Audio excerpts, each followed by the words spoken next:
warahmatullahi wabarakatuh dan salam sejahtera.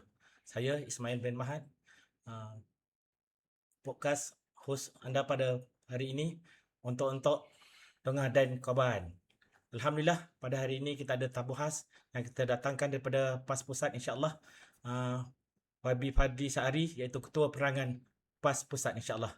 Apa khabar YB? Baik, Alhamdulillah. Ceria hari ini? Alhamdulillah Pagi ceria. tadi pergi ke mana? Pagi tadi kita pergi ke Pasar Ampangan dan Alhamdulillah. kita bersama-sama dengan Datuk Dr. Rafiq Malik, calon di Dua Ampangan, Ampangan. buat walkabout dan saya Berjumpa melihat dengan banyaklah Alhamdulillah. perkembangan-perkembangan yang positif. Alhamdulillah. Terutama apabila yang turut mengiringi calon Ampangan tadi ialah UMNO Bahagian Negeri Ya, Sembilan. betul. Satu Betul. perkembangan yang Samsul. sangat menarik. Ya, Samsul. InsyaAllah Alhamdulillah kita pergi kepada soalan yang pertama lah insyaAllah. Soalan yang pertama insyaAllah kita minta YB Captain untuk membenarkan diri insyaAllah. Baik. Silakan YB. Kita bagi salam. Assalamualaikum warahmatullahi wabarakatuh. Terima kasih Waalaikumsalam. kepada saudara Haji Ismail di atas jemputan kepada saya untuk hadir ke podcast On Top yang dikendalikan oleh Badan Perhubungan PAS Negeri Sembilan ini, dan terutama kepada Lajnah Penerangan lah saudara Ismail. Baik, saya Ahmad Fadil bin Syahari, Ketua Penerangan PAS Pusat, dan saya juga merupakan ahli Parlimen Pasir Mas untuk penggalian kedua. Dipilih bermula tahun 2018 dan ketika itu saya di Jawatan Pusat sebagai Naib Ketua Dewan Pemuda PAS Pusat. Kemudian daripada Naib Ketua 2019 menjadi Timbalan Ketua Pemuda, 2021 menjadi Ketua Pemuda PAS dan merangkap Ketua Pemuda Perikatan Nasional lah pada masa itu. 2021, 2023 saya berundur daripada Dewan Pemuda dan bertanggungjawabkan sebagai Ketua Penerangan PAS Pusat bermula tahun 2023 sehinggalah ke sekarang lah, makna saya telah dipilih untuk term yang kedua. Tahun lepas 2025 dipilih pula untuk term yang kedua. Jadi setakat ini itulah jawatan saya dalam PAS Pusat dan sebagai ahli parlimen untuk penggalian kedua.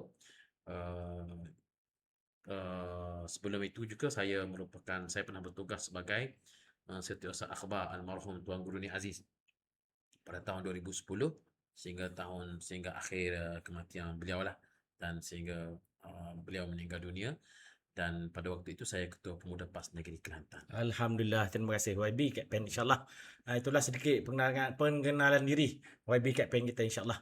Soalan yang kedua YB insyaAllah, untuk PRN kali ini, kenapa perlunya kita humbankan di APPH untuk PRN Negeri Sembilan ini YB, silakan. Baik, satu soalan yang cukup menarik. Kenapa perlu kita humbangkan Pakatan Harapan ke PRN dalam PRN Negeri Sembilan ini? Yang pertama, PRN Negeri Sembilan ini satu PRN yang sangat penting. Ia merupakan suatu signal daripada rakyat untuk menolak Pakatan Harapan keseluruhannya, kerana komposisi penduduk di Negeri Sembilan ini boleh saya sifatkan sebagai mini Malaysia. Di sinilah adanya pelbagai kaum. Betul. Walaupun mungkin dari sudut peratusannya itu tidaklah dapat membayangkan mini Malaysia sepenuhnya, tapi kalau rakyat di Negeri Sembilan ini dapat menolak Pakatan Harapan, maka insya-Allah ia juga akan mencetuskan domino effect ataupun kesan berantai. Itu yang lebih penting Itu yang penting untuk menolak Pakatan Harapan di peringkat federal. Jadi kenapa perlu ditolak Pakatan Harapan? Okey, kalau tanya saya, kita telah melihat bagaimana prestasi rekod Pakatan Harapan mentadbir negeri dan juga mentadbir negara. Mereka kata mereka merupakan suatu pakatan yang stabil. Sebenarnya mereka tidak stabil. Bahkan Negeri Sembilan telah dibubarkan walaupun belum cukup tempoh 3 tahun. Satu perkara yang ganjil. Datuk Seri Anwar Ibrahim mempertikaikan kenapa Johor dibubarkan DUN dalam keadaan setahun lagi masanya, tapi membubarkan DUN dalam keadaan usia selepas 3 tahun itu perkara biasa kerana sudah matang. Tapi Negeri Sembilan dibubarkan terlebih awal. Alasan mereka ialah kerana UMNO menarik balik sokongan. Walaupun UMNO tarik balik sokongan, tapi mereka boleh bertahan dengan kerajaan yang ada walaupun dengan simple majority, tambah pula dengan ADUN Bersatu menarik semula penarikan sokongan. Artinya ADUN Bersatu masih kekal bersama-sama. ADUN Bersatu, dua orang ADUN Bersatu tidak menyatakan apa-apa pendirian. simple majority ataupun paling tidak kerajaan minoriti masih ada Negeri Sembilan. Tapi uh, mereka terpaksa bubar kerana mereka sendiri menyedari bahawa tidak stabil kalau mereka terus memimpin dalam keadaan situasi yang ada pada hari ini. Saya melihat bahawa ini menunjukkan bahawa mereka tidaklah sehebat mana pun Pakatan Harapan yang diwawarkan sebagai pakatan yang hebat dipimpin oleh Datuk Seri Anwar Ibrahim. Sebenarnya hilang hala tuju dalam mentadbir negeri dan juga negara. Kalaulah Negeri Sembilan ini terus ditadbir oleh Pakatan Harapan, saya yakin, saya melihat bahawa arah tuju yang cuba dibawa oleh Negeri Sembilan ini semakin lari daripada tujuan yang sebenar untuk membela kebajikan rakyat. Mereka lebih sibuk kepada menukar nama jalan, mereka lebih sibuk kepada perkara-perkara kosmetik semata-mata. Tapi dalam masa yang sama, mereka tidak pergi terus kepada soal untuk memberikan kebajikan kepada rakyat kerana sibuk Maksudnya berpolitik. janji-janji dulu sebelum mereka mula Janji-janji. macam-macam janji dia orang taburkan. Janji-janji pun mereka telah mungkiri terlalu banyak. Kita melihat urus takbir kerajaan Malaysia itu sendiri di bawah Pakatan Harapan, di bawah Datuk Seri Anwar Ibrahim. Terbaru 200 juta ringgit Malaysia hasil daripada pelaburan Kumpulan Wang Amanah Pekerja. Kumpulan Wang yang menghimpunkan duit pencen kita yang tak pernah disentuh oleh kerajaan sebelum daripada ini. Zaman Barisan Nasional yang kamu kata sakau-sakau tak pernah sentuh Kumpulan Wang Amanah Pekerja. Tapi kamu membuat pelaburan di satu syarikat e-fishery di Indonesia. Tapi tiba-tiba kamu kena tipu 200 juta. Jadi ini bermaksud bahawa apabila kamu kena tipu, kamu buat pelaburan dan kamu kena tipu, soalan yang saya nak tanya ialah, dia kata bahawa 200, bukan sahaja Malaysia kena tipu, orang lain pun ditipu. Temasik kena tipu, yang tu kena tipu. Ia tidak boleh menghalalkan bahawa kamu berhak untuk nak menghilangkan ataupun duit rakyat boleh hilang begitu saja dalam keadaan alasan kamu orang lain pun kena tipu. Pak Pandey itu alasan Pak Pandey. Pak Pandey kata bukan dia saja mati anak. Betul. Orang lain mati Untuk lari anak. daripada isunya sebenar maksudnya. Ya, jadi lebih baik bagi Pak Pandey memerintah negara. Soalan saya ialah Kumpulan Wang Amanah Pekerja ini satu wang amanah yang sangat yang sensitif. Ia patut dikawal dengan urus takbir yang begitu ketat. Bagaimana kamu nak buat pelaburan dalam keadaan due diligence? Apakah due diligence yang telah kamu lakukan? Adakah ia hanya sekadar diputuskan oleh board director yang beberapa orang sahaja, ataupun sepatutnya dengan jumlah seperti itu diputuskan dalam kabinet? Kertas mana yang kamu sediakan? Setakat manakah proses due diligence ataupun proses laporan audit yang telah kamu ambil daripada syarikat tersebut? Satu persatu, pelbagai peringkat perlu untuk kita perhalusi bagaimanakah ia keputusan pelaburan ini buat. Saya tak percaya bahawa kerajaan tidak melihat kepada isu-isu yang tidak benar, melainkan kamu sibuk untuk nak berpolitik. Perdana Menteri sibuk ke sana ke semari, terima call daripada sana sini buat hanya sekadar untuk nak. Adakah lakonan melebihi daripada isunya sebenar? Saya melihat lebih daripada seorang pelakon. Pakai capa dan sebagainya, pergi sana, pergi sini, salam sana, salam sini, tapi kamu tidak fokus kepada isu sebenar. Sebab tu daripada dulu lagi kita menyebut bahawa Menteri Keuangan dan juga Perdana Menteri tidak boleh dipikul. Perlu diasingkan. Perlu diasingkan. Macam kata Mak Sabu dulu. Ya, kata Abang Mak Sabu dulu pernah menyatakan bahawa Najib minta dengan Najib luluskan, dan Najib bentang, dan Najib lulus, kemudian Najib laksana. Sekarang ni diulang kembali. Anwar bentang kepada Anwar tengok, dan Anwar lulus, Anwar laksana. So maksudnya apakah perubahan yang PACE dia pergi buat? Saya tidak melihat apa-apa perubahan, melainkan hanya tukar nama sahaja. Dan 200 juta itu satu nilai yang cukup besar. Ya. Peruntukan yang kamu nafikan kepada 70 orang ahli parlimen Perikatan Nasional sejumlah 3 juta setahun sama dengan peruntukan setahun 200 juta. Yang mana peruntukan ini dah yang kami dulu ahli parlimen baiki rumah rakyat sikit sebanyak, ribut dan sebagainya. Benda-benda yang kalau kita submit kepada JKM, submit kepada mana-mana agensi kerajaan mungkin makan masa, tapi kita boleh luluskan segera. Bagi atap untuk 2, 3, 4 keping atap zinc. Kemudian orang nak minta batu crusheran untuk nak tar jalan ataupun nak tamu jalan mereka, nak pergi ke rumah mereka, kita boleh order 2, 3 lori dan sebagainya, buat jalan kampung. Saya dah buat beratus-ratus jalan kampung yang kepanjangannya sekitar 100 meter dengan nilai yang 10,000, 15,000. Projek ini kita laksanakan dengan jumlah menggunakan protokol ini. Bukan parlimen saya saja, tapi parlimen yang ketika kita berada dalam kerajaan dulu. Tapi bila zaman datang zaman PMX ini, protokol itu dinafikan. 200 juta setahun. Tapi Allah Ta'ala bayar cash nak tunjuk betapa tak cerdiknya kamu. 200 juta ini kamu laporkan untuk e-fishery tenggelam dalam tasik. Jadi ini menunjukkan bahawa itu baru satu. Belum lagi kita menceritakan soal urus takbir, urus rasuah yang penuh dengan perkara-perkara yang sangat meragukan dalam pentadbiran kerajaan yang ada pada hari ini. Yang saya rasa yang kita nampak bahawa ia tidaklah setulus mana pun. Jadi, kalaulah kerajaan ini terus ditadbir dengan cara dan gaya seperti ini, yang hanya mementingkan soal politik, yang hanya mementingkan soal nak memastikan survival politik semata-mata, saya rasa ia tidak boleh bertahan lama dan rakyat perlu menolak. Terima kasih YB. Panjang ulasan YB, insyaAllah. Sama-sama kita tolak PH, DAP di part ini, insyaAllah. YB, cantik baju pagi ni. Ada sponsor ke? Boleh ni sikit. Iklan sikit. Ni baju ini NIS 9 kita jaga. NIS 9 kita jaga ini merupakan moto kita di NIS 9 lah. Dengan maksud bahawa kita datang untuk bertemu dengan rakyat negeri Sembilan bukan untuk menawan semata-mata. Bukan dengan kata untuk menawan, tapi kita maksud bahawa kita lebih kepada penjagaan. Ya. Kita nak memastikan rakyat negeri Sembilan ini Terbela. terus terbela Terjaga. dengan pasukan yang ada di Negeri Sembilan ini, daripada Perikatan Nasional dan juga Barisan Nasional, untuk kita terus maju ke depan. Dan baju ini membayangkan satu aspirasi yang sangat tinggi. So, saya nak dapatkan baju ini, sila hubungi Ketua Penerangan Negeri Sembilan lah. Boleh hubungi saya di talian 012 408 4747. WhatsApp pun boleh, insyaAllah. Okey, soalan yang ketiga, insyaAllah, YB. Kenapa kita perlu undi PN dan BN di PRN di 9 ni, insyaAllah? Baik. Silakan. Perikatan Nasional datang sebagai pelengkap kepada solusi. Kita melihat bahawa PH bila mereka mentadbir Negeri Sembilan, mereka tak boleh mengekalkan kestabilan dan mereka tidak boleh membuat pendirian yang pendirian yang sesuai sebagai sebuah kerajaan. Mereka tidak mempunyai suatu political will untuk nak meletakkan kebajikan rakyat berada di hadapan.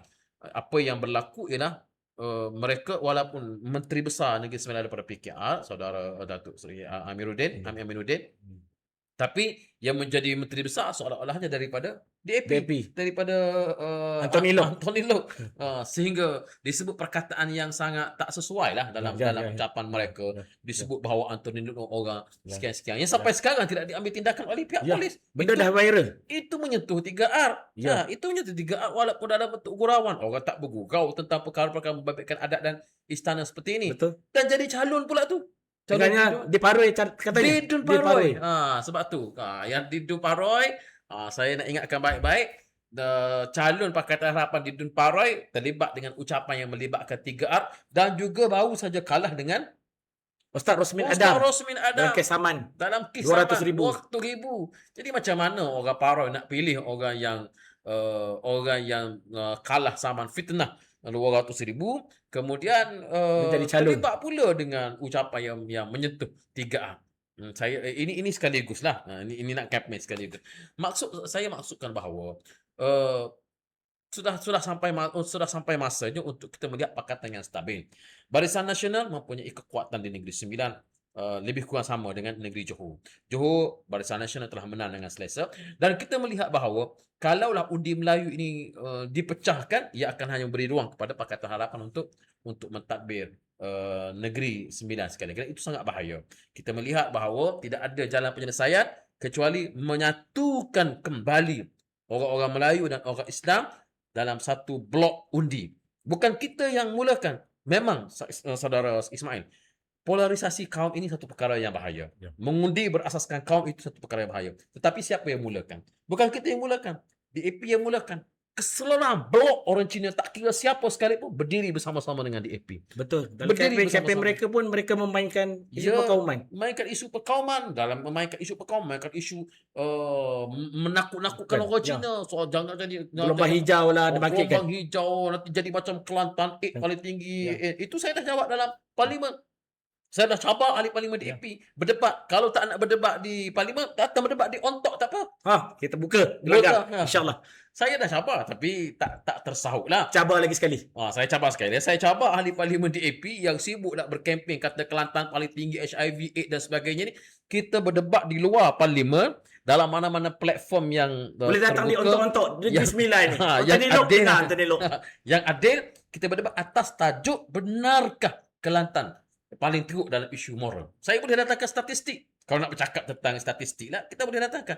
Tapi, ialah sebagaimana biasalah. Mereka hanya berani berada di dalam Dewan kerana mereka tahu mereka boleh berselindung di sebalik buku peraturan Dewan dan di sebalik kekuatan mereka sebagai kerajaan. Tapi yakinlah insya-Allah, benda ni tidak akan lama. Mereka akan jadi pembangkang insya-Allah. Tak lama daripada sekarang. Entah mereka pun sudah tidak ada dalam Dewan. Balik kepada isu tadi ialah saya nak sebutnya bahawa polarisasi kaum ini satu perkara yang tidak baik untuk demokrasi. Tidak baik. Mengundi berasaskan kaum. Orang Melayu undi ni, orang Cina undi ni. Kenyataan nak. Tapi yang mulakan siapa? Yang mulakan ialah Pakatan Harapan.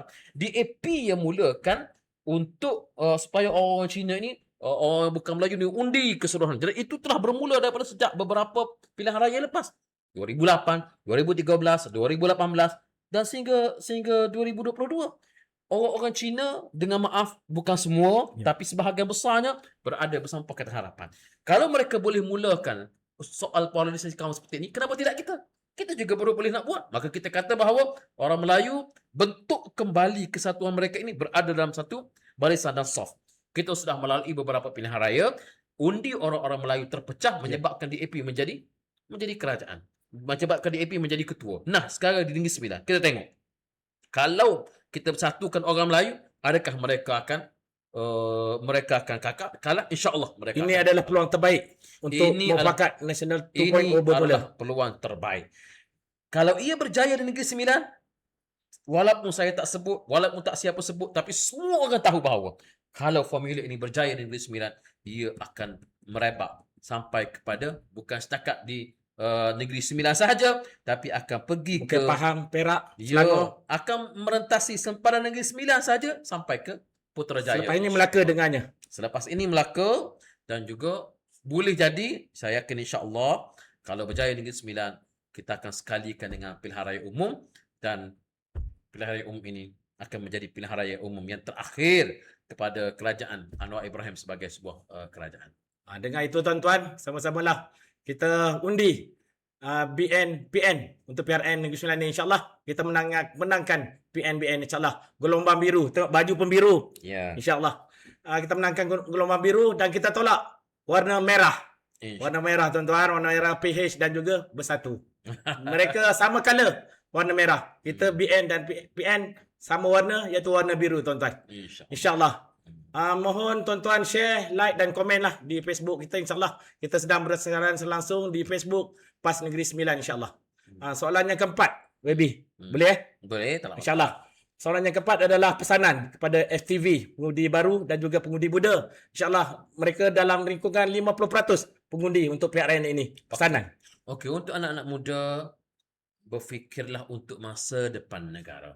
Berfikirlah untuk masa depan negara kita. Anda mempunyai masa depan yang panjang. Panjang lagi kita nak pergi, nak cari kerja, nak kahwin dan sebagainya. Cari sebuah kerajaan yang boleh melindungi kita, yang boleh memelihara hak kita, yang boleh memastikan insya-Allah sebahagian daripada impian kita terjaga. Dengan kerajaan yang ada pada hari ini, terutamanya kerajaan persekutuan ini sendiri, banyak perkara-perkara yang tidak dapat untuk dijaga.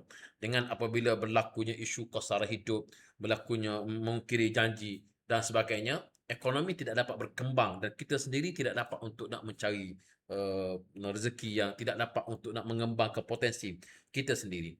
Walaupun sebahagian daripada perkara ini ditentukan oleh kesungguhan dan potensi kita sendiri, tetapi ia perlu dibantu ekosistemnya oleh kerajaan.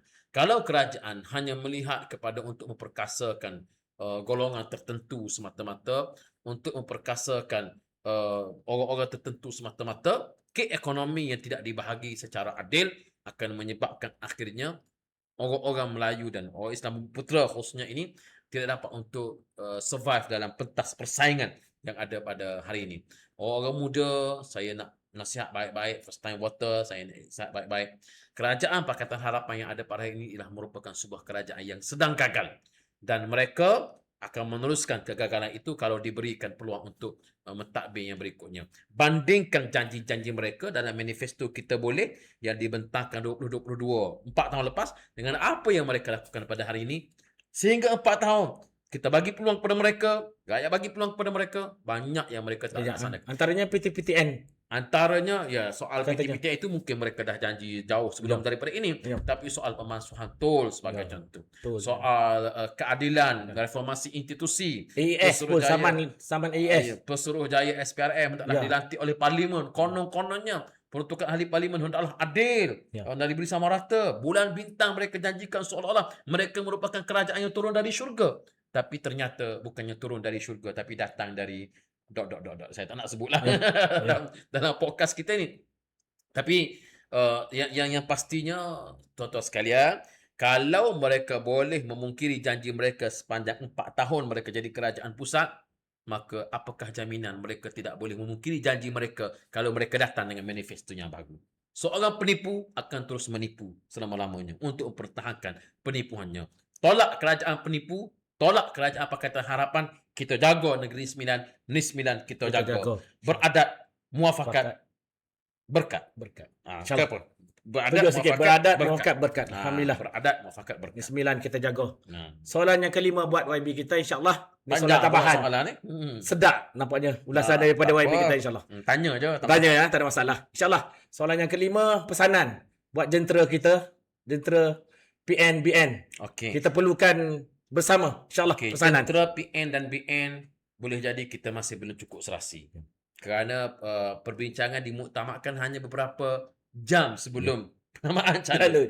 Tapi walaupun demikian, perbincangan telah bermula awal sebelum PRN Johor lagi. Tapi kerana PRN Johor ada faktor-faktor lain yang tak dapat dielakkan, perbincangan itu tidak dapat dimuktamadkan. Negeri Sembilan kita mulakan terlebih awal. Sebelum Johor lagi. Sebab kita ingat Negeri Sembilan dulu. Tapi rupanya Johor baik. Tak apalah. Yang penting jentera sudah semakin serasi di antara satu sama lain. Melangkah 10 hari lagi menjelang pilihan raya Negeri Sembilan ini, saya harapkan supaya jentera-jentera PN dan BN saling bantu-membantu di antara satu sama lain. Di tempat Barisan Nasional bertanding, penyokong-penyokong Perikatan Nasional, ahli-ahli Perikatan Nasional, jangan segan, jangan silu untuk mengundi Barisan Nasional. Ya, kita berundi kepada Barisan Nasional, insyaAllah. Ya. Di tempat yang Perikatan Nasional bertanding, kita minta kepada jentera-jentera Barisan Nasional dapat bantu kita, dapat kerahkan pengundi mereka dan ahli-ahli mereka. Salinglah bantu-bantu di antara satu sama lain, seolah-olah seperti kita yang bertanding. Perikatan Nasional, bantulah Barisan Nasional di tempat Barisan Nasional bertanding itu seperti mana kita yang bertanding. Maksudnya geng biru, tolong geng biru. Ya, biru, tolong geng biru. Kita humbangkan geng merah. InsyaAllah kita humbangkan geng merah dalam PRN ini. Terima kasih YB di atas ulasan, insyaAllah. Ini yang terakhirnya, kesimpulan untuk podcast kita untuk pada pagi ini. Kesimpulannya ialah insyaAllah kita akan melihat sejarah tercipta 10 hari lagi dari sekarang. Tapi ia satu waktu yang panjang. 10 hari daripada sekarang ini nampak pendek, tapi sebenarnya apa-apa boleh berlaku dalam masa 10 hari. Pakatan Harapan tidak akan berdiam diri untuk melihat mereka disembelih di dalam gelanggang. Tidak. Saya sangat-sangat berhati-hati, ataupun kita perlu untuk berhati-hati untuk melihat pelbagai usaha yang mereka lakukan untuk menyelamatkan diri mereka. Yang pasti di sebelah kita di Perikatan Nasional, saya harapkan supaya jentera kita berkempen dengan penuh adab, menghormati hak dan juga menghormati orang-orang di tempatan, orang Negeri Sembilan. Jangan kita rasa mereka ini merupakan orang yang boleh dengar saja tanpa apa-apa berfikir. Tidak. Orang Negeri Sembilan ini orang yang cerdik, orang yang pandai. InsyaAllah dalam masa 10 hari lagi kita akan buat suatu langkah politik yang cukup hebat. Tahniah kepada orang Negeri Sembilan. Kalau percubaan ini berjaya, kalaulah muafakat ini berjaya, Barisan Nasional membentuk kerajaan bersama Perikatan Nasional, Menteri Besar daripada Barisan Nasional yang kita akan nobatkan di Negeri Sembilan ini. Kalau ini berjaya, maka orang-orang Negeri Sembilan lah yang menjadi pencetus kepada sejarah yang begitu hebat ini sehingga menjatuhkan kerajaan Pakatan Harapan. Terima kasih kepada YB yang begitu bersemangat. InsyaAllah pada satu hari bulan nanti kita akan dapat kerajaan baru dan kita tumbangkan kerajaan PH. InsyaAllah PHDAP ni insyaAllah. Itu saja insyaAllah. Kita sudah berada di akhir rancangan. Ribuan terima kasih kepada semua yang hadir. Ribuan terima kasih kepada semua. Kepada YB kita. Sanggup hadir. Terima kasih YB. Salam sekali. Merupakan bos saya di peringkat pesat lah. Sudah ada ketua perangan PAS pesat. InsyaAllah. YB, macam mana podcast ini okey? Okey, alhamdulillah. Apa pandangan YB? Cukup hebat, satu setup yang cukup. Saya ucap tahniah lah kepada Negeri Sembilan. Walaupun Negeri Sembilan ni bukan kerajaan negeri kita. Bukan, kita pembangkang di sini. Pembangkang di sini. Tapi saudara Ketua Penerangan telah mengambil satu inisiatif yang cukup hebat untuk membentuk podcast yang begitu dengan kelengkapan yang begitu hebat lah seperti ini. Satu mujahadah, satu usaha yang cukup baik. Terima kasih YB Captain. InsyaAllah kita jumpa lagi di siaran yang akan datang. Hari ini adalah episod yang kelima. InsyaAllah kita bersiaran sekali lagi di episod yang keenam. Itu saja. Wabillahi taufiq wal hidayah. Assalamualaikum warahmatullahi wabarakatuh. Assalamualaikum.